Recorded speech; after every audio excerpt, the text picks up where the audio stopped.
Slua Salanatme, c'est Nolassis qui vous parle et Mekli Oswostri. Aujourd'hui, on va parler de ce texte que vous avez sans doute déjà vu avant. Enfin, un texte qui ressemblait à ça parce que j'ai réécrit celui-ci. Selon une étude de l'université de Cambridge, les lettres dans un mot n'ont pas besoin d'être dans le bon ordre à part la première et la dernière lettre. Alors j'ai essayé de le faire particulièrement dur à lire, mais normalement vous avez pu le déchiffrer. Donc, qu'est-ce qui se passe ici? There's something happening here, but what it is ain't exactly clear.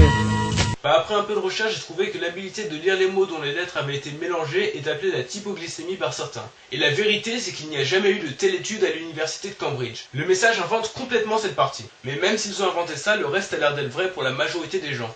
Je peux lire ce texte et vous le pouvez sans doute aussi, mais je pense avoir trouvé ce qui ressemble à la limite de cet effet. En effet, quand j'ai lu ce message il y a des années, j'en étais resté là. Mais il y a quelques mois, je suis tombé sur une version que je n'avais jamais vue avant. Une version en anglais. Bah oui, évidemment, il y a des années, j'allais que sur des sites web en français. Mais quand j'ai lu le texte en anglais, j'ai bégayé comme si c'était la première fois que je lisais. Donc je pense que c'est quelque chose de beaucoup plus dur quand c'est pas votre langue maternelle. Même si j'ai un bon vocabulaire en anglais. Donc si vous parlez une autre langue, essayez par vous-même et dites-moi ce qui s'est passé. Parce que moi, maintenant que je l'ai lu une fois en anglais, je suis assez bon à lire l'anglais mélangé. Et je me demandais si la même chose allait vous arriver à vous aussi. Enfin, on peut tester ça sur moi maintenant. Je vais en lire un en français et un en anglais que j'ai jamais lu. On a observé que dans les pays libres, les crimes étaient plus rares et les lois pénales plus douces.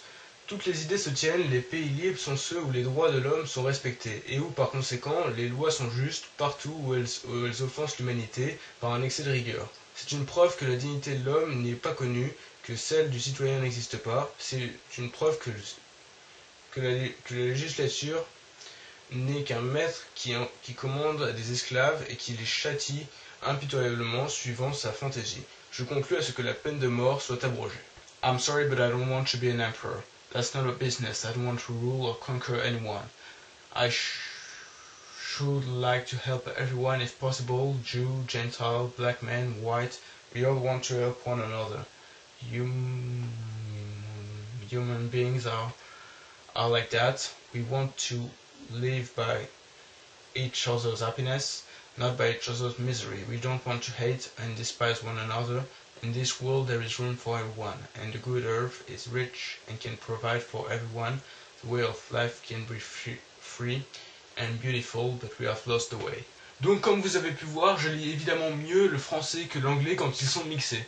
Voilà, j'aime vraiment bien l'idée de cette expérience que vous pouvez faire, donc ça m'intéresserait que vous le fassiez chez vous. Et vous mettez les résultats dans les commentaires. Je vais mettre un lien dans la description vers un site qui va vous permettre de mixer les lettres dans un texte. Et il y aura plus d'expériences bientôt. Voilà, c'est tout pour aujourd'hui, vous pouvez vous abonner et merci beaucoup d'avoir regardé.